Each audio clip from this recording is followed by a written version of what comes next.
You're listening to an episode of the Abigail Pugh podcast with, you guessed it, Abigail Pugh. I'm an introverted mama who took my online business from 0 to 7 figures in 15 months selling my own digital products on social media. And guess what? I did it all with my 3-year-old daughter no less than 3 feet away from me at all times. Now I'm bringing you everything I've learned about building a wildly profitable online business that supports your life while allowing you to truly live it. Get ready for raw, honest conversations with entrepreneurs making thousands per month selling their own digital products and people just like you who ditch self-doubt to create the life they've always wanted. If you're ready to make more money, have more impact, and still have time for the things that matter most, you're in the right place. Grab your sneakers, head out on your hot girl walk, and let's dive in. Today's guest is someone that I thoroughly internet stalked when I first found her. This was sometime last year when I was building out what is now my rich girl community, but I just remember immediately being drawn to her content and binging her podcast.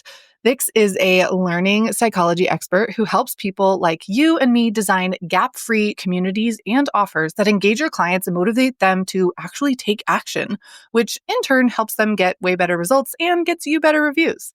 She's also an ex-teacher and has been running her own online business for 8 years, teaching over 8,000 people. She also has the cutest accent ever. So without further ado, Vix, welcome to the show. Yay! Thank you so much for having me. I am so excited to chat with you. I know that you are the community building queen, so we're going to have so much to talk about today. But yeah, thank you for having me. Oh my gosh, absolutely. And it's so funny. I feel like I get so many questions about like building a community. And it's funny, I don't really ever have like technical answers because I think for me from the beginning, it was more so just about sharing my journey. And it wasn't technically a strategy when I first got started. It was more so just like, hey, I don't really know what I'm doing. So I'm just going to show up every day and talk about what I'm going through. And then it turned out that other people were going through that too. So it's always so funny to me when people are like, how did you build a community? I'm like, I showed up in my pajamas and what I usually wear and as my kind of weird self, and people related to that. I don't know. So I love that. But Vix is definitely more strategic when it comes to community building, which is why I wanted to have her on the podcast. But I'd love to kind of just hear a little bit about how you got into this space. I feel like there's not a lot of people out there who have been in this space for 8 years. Like I had a floral design business right when I got out of college, but I wouldn't say that I've been in this space for 8 years. So tell us a little bit about how you got started, why you got started, all the fun stuff. Yeah. So actually, I really resonate what you said there around how you kind of built your community by accident, because that is very much my background as well. I was a primary school teacher. So in the UK, that is teaching from the ages of like 4 to 11 for years and years. And I think it was 2014, I was going through a really tough time teaching, bad mental health, really awful relationship. And I turned to blogging and I started a lifestyle blog because I was obsessed with like the UK blogging scene and fashion bloggers and lifestyle bloggers. So I started my own little blog and started building a community through this lifestyle blog. My kind of posts were a bit like humorous, a bit tongue in cheek, very kind of pop culture focused. And then when that relationship ended, it pivoted into like a London sex and dating blog. And then it took off. I won awards. I was named MTV Influencer to Watch in 2017. Oh, cool. I started working with brands. I started doing like lifestyle brands, dating brands. And it kind of snowballed from there. I was building an email list. I was building an Instagram community, a blogging community, a Twitter community. All from just kind of like you said, just being me, just talking about my life, just talking about my journey. I also had a situation where I lost both my parents within 18 months of each other. So I was also blogging about mental health and grief and going through these relationships and like coming into your 30s and finding yourself single. Talking about like work-life balance, because as a teacher, I was working like 70 hours a week. And then, I always tell the story of like how I built my blog was basically scheduling blog posts whilst I walked to the train station and then writing the next day's blog post whilst I was on the train to my teaching job. Making it happen. Making it happen. And then on the weekends, rather than marking my books, I would be writing blog posts and doing my sponsor posts and going to brand events and things like that. So I very much built my community right at the beginning from just being myself, just talking about my life, talking about my journey. And then I actually left teaching in 2018 to become a full-time content creator. I was earning enough from brand partnerships and from my blog sponsorships and Instagram sponsorships to replace my teaching salary. And it wasn't before long where, and I think people meant this in a really nice way, they were like, you're not the stereotypical influencer. Like, and you're just like, oh, sorry, what are you trying to, you're saying? What do you mean that?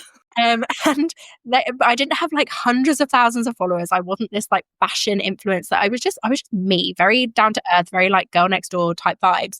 So a lot of people were like, how are you doing this? How are you working with these massive brands? You don't have a massive platform. You've built this massive community. Like how? So I started teaching other bloggers like how to do affiliate marketing, how to get sponsorships, how to do so-and-so. And I loved that because I was always a teacher at heart. And I was like, really felt like I was in my teaching groove. So that kind of evolved over those couple of years. And I launched my first membership in 2019. We enrolled 100 founding members in 58 minutes. Like it was such an achievement. Gosh, what a thrill.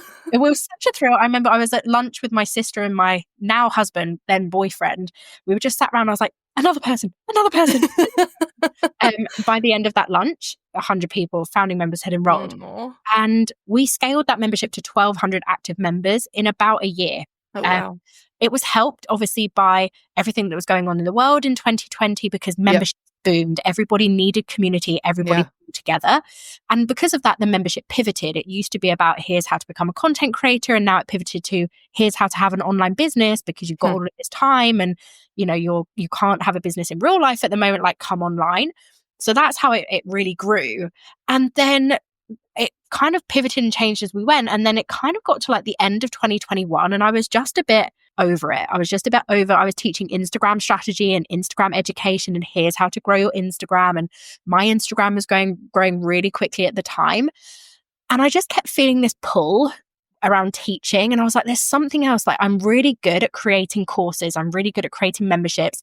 I had a live group program that had 350 people and 300 of them turned up live. I was like, this is what I'm really good at. I want to teach more people how to teach online, how to run courses and programs and memberships so they can diversify their revenue and so they can serve their communities in this way. And that's kind of brought you up to date with where we are now, really. I've spent the last 3 years teaching coaches, service providers, experts, content creators, how to launch courses, programs and memberships, but also how to teach them, how to deliver them in a way that's really engaging, how to communities within them of people who rave about you and who love everything you teach. And that's where we are. Up to date. I love it. So, okay, you built that community. You had 1,200 active people inside of them, like a paying membership community, whatever you want to call it. How did you kind of close that? I'm so curious. Did you just kind of say, hey, it's done, it's over? Honestly, I don't know what I was doing. That was 6-figure revenue and I let it go. I had faith that I could rebuild something else and I could rebuild it in a way, because this is what happens whenever you have a course, a program or a membership or a mastermind that's really like long and ongoing, it kind of always changes and evolves. And then it gets to a place where you're like, oh my gosh, this is so complicated now. And, it wasn't what it was when it first started. And it just kind of got to a point where I was like, it's just come to a place now where it's not as profitable as I'd like it to be. It's not as easy to run as I'd like it to be. I'd like to do something different. I can't remember exactly, but I think I told the members we were going to do a launch at the beginning of the January. And I just turned around to the members and I said, I'm not going to do a launch. In fact, I'm going to close the membership, like 30 days notice. It's going to close at the end of this month. I had to explain that I was going in like a different direction and that I wanted to focus on other things. And if they wanted to kind of follow me over to like the new thing, and if that was what they wanted to learn more about, then of course they were welcome. And it was really, really scary. On the whole, very, very positive kind of feedback. Very like, oh, we're going to miss it. Like, it's so good. Like, I've been a member since day one. I'm going to miss it. Obviously, there was some negativity as well from people who were like disappointed and were like, no, like, what? I love, and I could see the place that it was coming from.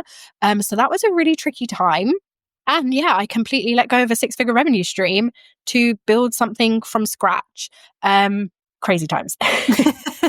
I just think it really speaks to the importance too of making sure that you are passionate about your business. Because I've heard some people online, it always kind of irks me when they're like, it doesn't matter if you're passionate about, like, if it's a profitable thing, then just keep doing it. And I'm like, there's only so long that you can do that. Like you Mm. truly, yes, you have to have the discipline, and it's not all about like motivation or the thrill. And sometimes it's boring, but you still have to be passionate about what you do. So I love that you kind of just knew this wasn't, what you wanted anymore, because it shows up in your teaching and it shows up in you showing up. Like I tell this to people all the time with content creation. Like people can tell when you create content when you're on your period and you hate life. Like Yeah. I can feel it. I can feel the negative and the low energy. And there's nothing wrong with having that energy. But like maybe don't record a talking head video during that point of your cycle. Like we can feel the energy. So, okay, before we dive into community building and the technicalities of that, because I know a lot of my audience, they want reoccurring revenue. They want a community. They want a subscription style thing. And I encourage them to have that in their business. I think it's a great way to diversify. But I'd love to kind of talk to you about how to find out what type of offer is best for you. Because I get a lot of questions when people are first selling digital products and they're like, I don't know what to do. Should I do a course first? Should I do a PDF? Should I do a live training? And I know that in this space, like teaching people how to teach is not common. Like people don't really teach that. So I'd love to kind of hear how people can kind of figure out what their best like Mm. secret sauce, I don't know what to say, what their best product should be first for a digital product. And then some ways that like they can get better results for their students. Cause I know that's something you're really good at. Yeah. Okay. I love diving into this topic. So one of my favorite things to help my clients with is deciding, are you launching a course? Are you launching a membership? Are you launching a product? Should this be a program, and how to tell the difference? And one of the key things that it comes down to is with everything when you're creating digital products and courses, I always say start with the transformation. So I'll dig into how you can figure out what that is in a sec, but start with the transformation. The kind of first point means, is it a one-time transformation or is it an ongoing transformation? So some examples would be growing your community on Instagram is an ongoing transformation. It's something that business owners need to do daily, weekly, monthly. So then it lends itself better to a membership or to a program where people have continued access to trainings and updates and new skills and new techniques and things to learn.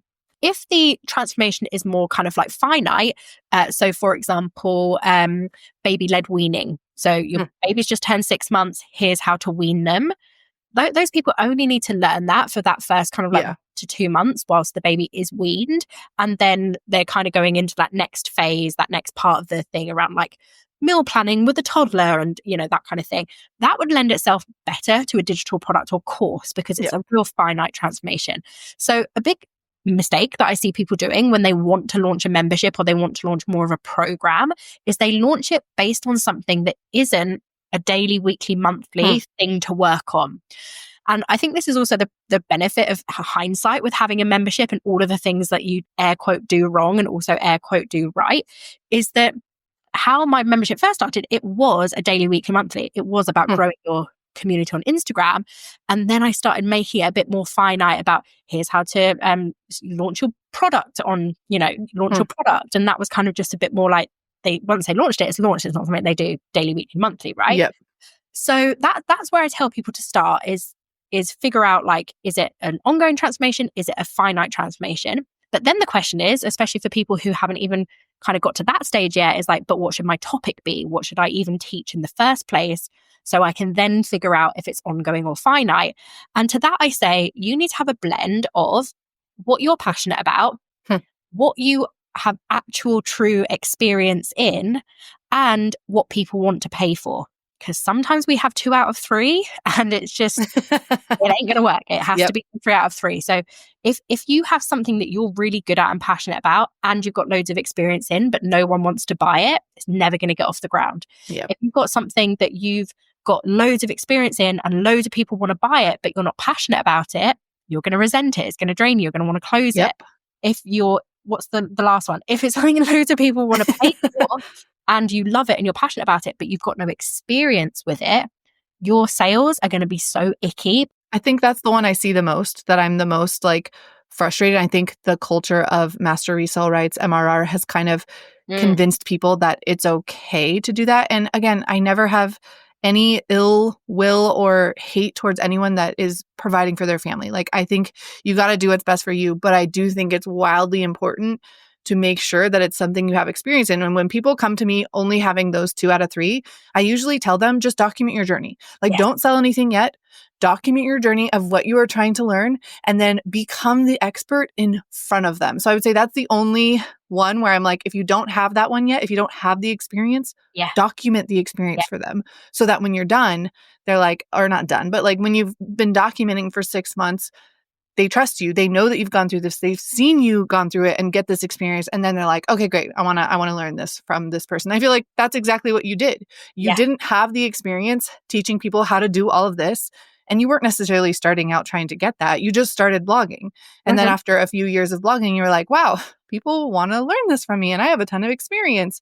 I should create a product on it. So that is like the natural flow that I think it should be if you only have those 2 out of 3. 100%. And also to add to that as well is that so many people want to skip along. They want to kind of go from, I'm really passionate about this, to let me launch a product on it, and miss that middle bit that we're saying here, this kind of embodiment piece. But the bit that they also skip is actually working with people on it for free or at low cost. So when I was a blogger, then I was creating digital products and courses about being a blogger. But in between, I worked with about 50 people on free coaching calls to see if I could test out my experience, my strategies, my frameworks, if it worked.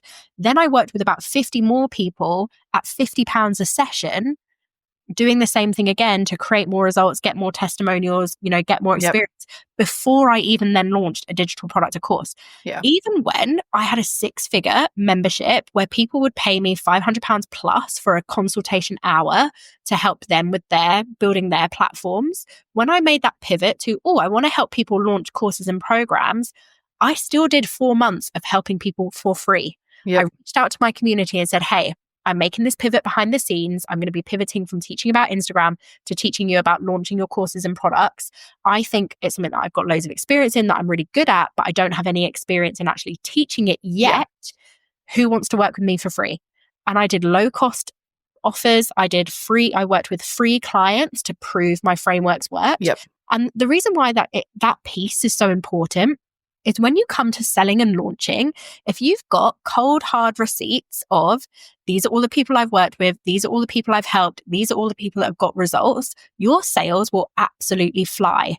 But in 2025, where people are so untrusting of digital products, courses, programs, memberships, so burnt by previous experiences, trust is the biggest thing they're looking for. And how do they find somebody they can trust? It's somebody who walks the walk. It's somebody who's got the experience. So it's so important that 2025 and beyond, we're not skipping that bit around putting those reps in and getting that experience. Yeah, absolutely. And that's what I did. I did low cost one-on-ones in the beginning, and I didn't have a lot of free time. Like, my daughter was just over 2, and my husband was healing from stroke. So I was like, okay, I can't do free stuff because I literally didn't have the time for it. And so I think I did like $47 and then $97 one-on-ones. And I only did like 10 of them. But honestly, the way I was able to, number one, hear the way my ideal client was talking, it was really helpful. And it was really helpful to see, they need even more basic information than I thought, because sometimes too, we are so like involved in our topic and what we're doing that we forget that people are all new to this. So people didn't even know that like you could create what they needed on Canva. And I was like, everybody knows that. And on the one-on-one, she was like, no, I didn't know that. And so it helped me so much. So even if you can't do free, even if you're like, okay, I don't have the capacity to do free, do low cost one-on-ones if you can. If it like relates to your topic. If you're someone that's like a homesteader and you're selling a cookbook, you probably don't need to do one-on-ones with people to create that digital product. But if it's something where it is they're like learning how to do something, I would say do the one-on-ones. Listen to your ideal client. Like, you will learn so much from just the words that come out of their mouth and what they say than you would from any other type of market research. So I love that. Now, if somebody came to you right now, 2025, they're like, hey, I want to build a community and I don't really know where to start, what to add into it. And by community, I mean like a paid community, right? So like Rich Girl Community, it's a paid community.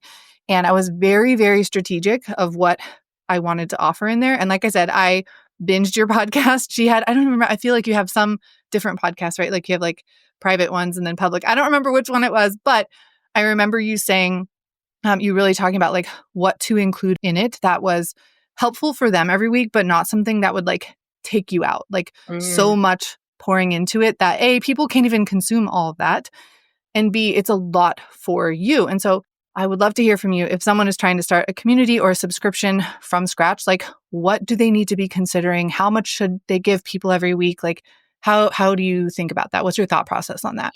So I always teach this analogy in it. I call it my chicken nugget analogy.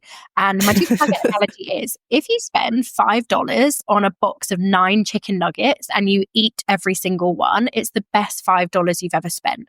If you buy a box of chicken nuggets for $5, but there's 100 chicken nuggets and you can only eat 9 of them, it ends up being the worst money you've ever spent. And that's what I relate back to communities is that we're very generous, giving, impact-led people. So we believe value is more stuff, more trainings, more resources, more materials, more calls, more support, more challenges, more threads, all of that kind of stuff. We think more equals more value. But what happens is when we overstuff these things and our members can't possibly use every training, every feature, every call, every challenge, our membership then looks like a waste of money. And that's when retention dips and we lose members and they leave because they're not utilizing everything. So my biggest tip for anybody looking to start a paid community is keep it as simple as possible. Don't overstuff it. Don't add too much stuff in. Don't have a billion calls. Don't have, et cetera, et cetera. The kind of most successful memberships are the most streamlined and are the ones that are kept the most simple. So that would be my biggest tip. I love that. And I feel like I went a little astray from that. And sometimes I'll tell people when they're like, I don't know where to start. And I just tell them start with what you need the most help with, because my community mine is focused on, mine's very specific, which I also wanted it to be specific. It's helping people who are selling digital products on Instagram grow and make more sales, right? Because I think there's sometimes a disconnect with Instagram growth. Like people teach it, but then they never teach you how to make a sale from it. And I'm like, you can't just grow. You have to also make sales from the people that are growing, right? And so for me, mine has weekly Q&A calls, but they can pre-submit because I know a lot of people can't make it live. But if they are like someone that loves the live aspect, they can come once a week. And then there's weekly prompts that focus on growth and selling. Those drop once a Monday. And then there's like a feed as well, right? Which I feel like that's pretty common for a community. Like I want them to be able to show up and ask questions and ask for other people's opinions. And then once a month, I have trainings from guest experts. So it's not me. I wanted to add one other thing in so that as people had questions, I could be like, oh, hey, okay, I'm going to have, Shannon McKinstry. She's coming this week and doing a training because I know people love her and I love her. I think she's great. And I like the way she teaches something that I don't really have a framework per se. Mm-hmm. And so I'm able to bring her in. And sometimes people will come to me and be like, oh my gosh, like I can only do this one thing. And I tell them like, I priced it in a way that even if you can only participate in one thing, it's still worth the price, right? Like one Q&A per month for $50. Like I'd say that's worth it. If you have like a burning question, like my one-on-ones were $4.97. Like I don't even offer those anymore. And so that's how I've kind of like tweaked it a little. But I also feel like each thing inside my community helps in a different way. Yeah. And it's not necessarily all stuff they have to put effort into, if that makes sense. Like they can watch a replay, they can show up to the Q&A and listen, but like the prompts, I guess, are the main thing that they actually have to like implement. So yeah, I'm wondering, do you have anything that I should change in my community? I'm speaking to the expert here. No, I think if, in my expert opinion, I think that sounds like it's the kind of proposition is very simple, right? It's like monthly Q&A, regular guest experts, weekly prompts, chat. Like very, very simple. What was interesting when I had my membership is that mine started very simple. It was monthly group coaching, a monthly like co-working, monthly training would drop with like resources. But a year in, it was a monthly challenge, a weekly this, daily this, a new pack of this, templates. And it had gone so far. And it was so interesting because I got really analytical in my membership and I was always looking at the numbers and the trends and listening to clients and doing client feedback. And there was just this point, and it was literally the tipping point where when we redesigned the website. So I had the website, like the member portal, whole custom built, everything, 1,200 members. And we just lost so many members. And I was like, whoa, what's happened? Like, I haven't changed. Like, we've had this glow up. We've got this new branding. And when I looked at it from the outside, as I was navigating through this like custom portal I'd had built, I was like, there is so much stuff in here. hours. This would take people months to get through. Now they're overwhelmed. I've overwhelmed them. Yep. So having it where it is that thing of like you said, it's a very simple proposition. There's different ways to access the same transformation. Means that if you're a prompt person, you can do prompts. If you're a coaching person, you can come to a coaching. If you're a learning person, you can watch the trainings. You can do all of them. You can just do one of them and it's still worth the value. That's like a good balance, I feel. But what I see so much in this space is people kind of go the route that I did and just start stuffing in like extra resources, extra trainings, extra calls, extra challenges. And it comes from a place of wanting to give value. It's almost a bit of a paradox because you think doing it is going to help your members stay longer and help you attract more members, but actually the opposite happens. So I was actually just talking to a friend about communities and the challenges. And I was telling her, I'm like, I didn't include challenges in any of my sales pages, nowhere, because I want to surprise and delight them with some challenges. And I have one that's coming up and it'll be really fun. And I think it'll be really fun to get new people in as well, because they can only join the challenge if they're in the community.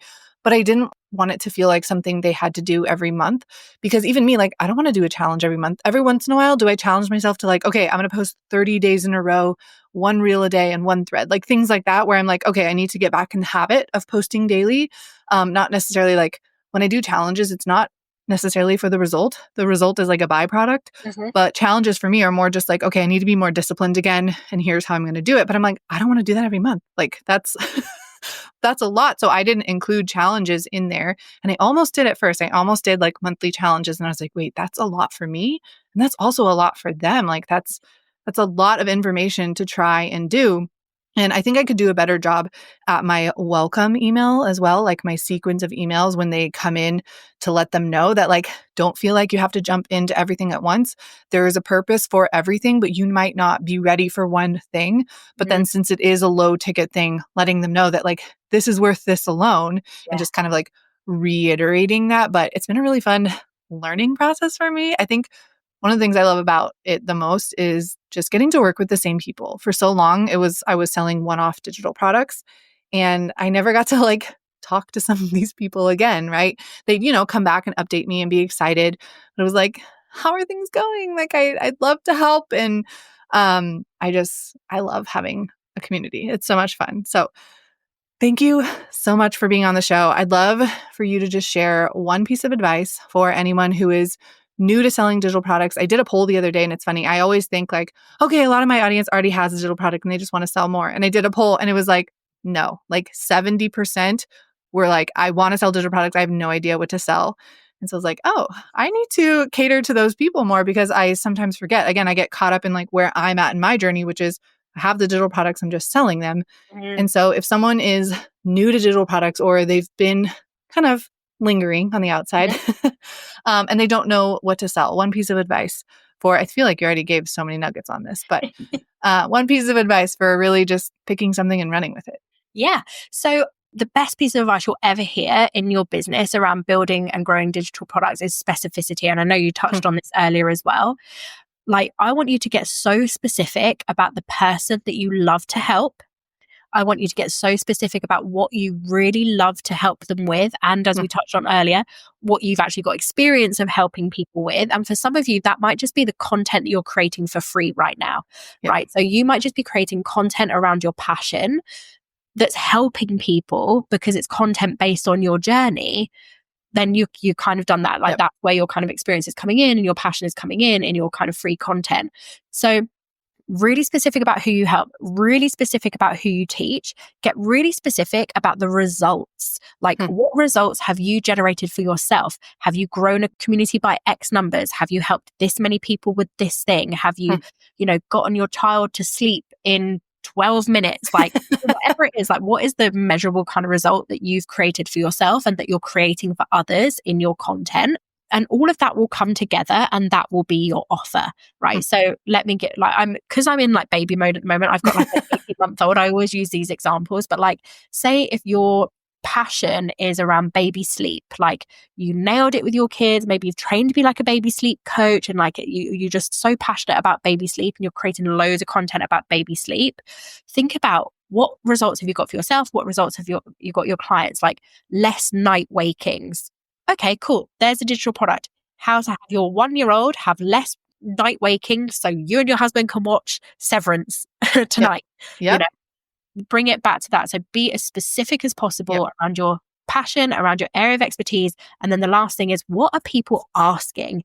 Go to your comment section, go to your DMs, go to your email inbox. What questions are people asking generally around your topic, but also specifically to you, because that highlights to you what people want to learn from you.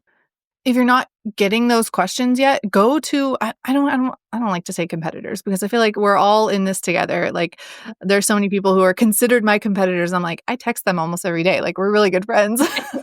But go to your competitors or people that do something similar to you. See what people are asking in the comments. Do not go and copy their content. That's not what I'm saying to do. I'm saying go look at the comments and see what people are saying. Hey, I need help with this. Or, wow, that was so helpful. And then see how you can put your own spin on the topic that they were talking about. And I think it's such a good point to specificity. Your digital product needs to solve one problem, right? Especially with low ticket digital products. I think sometimes we compare that to like an online course. An online course, yes, it does have one specific outcome, but they're going to learn a lot in an online course. And your digital product can teach them how to solve one problem. Like, I think it should. I think sometimes when they do too many things, people are confused. And I've gotten so much feedback from people, because I did a lot of like live trainings when I was first starting out, because I love them. I think they're a lot of fun, and they're not hard for me to set up. Like, and I do really well live, like off the cuff. I'm really good when it comes to teaching. And so I leaned into that, and I got so much feedback from people saying like, thank you for teaching me one step at a time.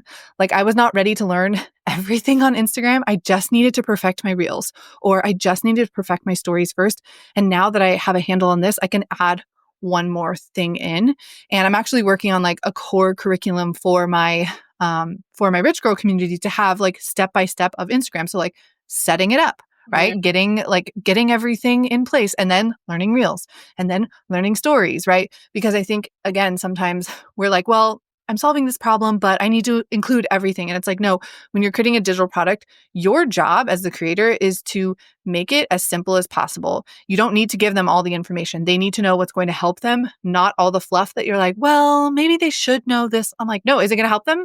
Then take it out. Like, if it's not helpful and it's not like to the point, and if you guys have any of my digital products, you know that like, I am not fluff. There is no fluff in there. It is very much to the point. Do this, do this. If you want to try this, go ahead and try that. Things like that. It's not broad. It is very specific. So yeah. And to add to that before we hang up, like, this is why I think I love watching your journey, and I've loved how you've built your offer ecosystem with all of the offers that you had before, where you had Rich Girl Stories, Rich Girl Reels, like those different specific things that people could build up over time. Yep. So for those of people in your community that are listening as well, like, that's a very strategic way to approach digital products. If you create one low ticket digital product that solves 12 problems, you are cannibalizing the sales of 12 digital products that solve one problem each. Yep. Or creating a larger product like a membership or a program or a course that you can charge like a higher ticket for, that can solve like other problems as well. So I made that mistake. Like, my first digital product was like £9. My first membership was £9, and I stuffed so much in.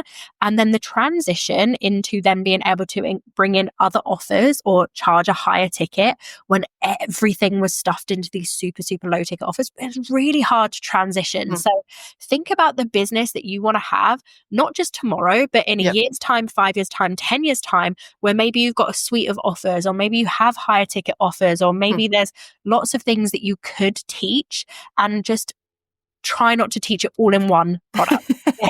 Yes, that is the perfect way to end this episode. Thank you so much for coming on today. Where can people find you? Where can they find that podcast that I listened to about, is that still available, about like launching a community? I found it so helpful just to hear your story too. I learn so much better from storytelling, and I retain information so much better when I hear someone explaining kind of what they went through. Yeah. So my website is vixmeldrew.com. I've got a stuffy nose, so that was Vix Meldrew. Oh my gosh. And I'm also on Instagram at Vix Meldrew, and I hang out quite a lot on Threads. I have a podcast that's called Rave Results, and there is an episode on there called How to Kill a Membership. And that is my story of how I grew and then killed my memberships. There's so much insight in there around essentially don't do what I did. Like listen from my stories. But my podcast also has lots of other episodes on there around building like courses, programs, and those kind of digital offers. How to teach them really well, how to get client results, how to deliver a good experience, and strategies and things in there. So you can find that on Spotify and Apple. And then, just my website. If I've got a free training or a new private podcast, it will be on my website. I love it. Well, thank you so much for joining. And if you guys enjoyed this episode or any of my previous episodes, please hit pause and go leave a review. I never really realized how important those reviews are, and I never asked for them. So I would appreciate if you could go leave a review, and I will see you guys next week. Thank you so much for hanging out with me and my guests today. If you learned anything from our episode, I would love it if you could share it over on your Instagram stories and tag me at Abigail Pugh. Until next time, love you, mean it.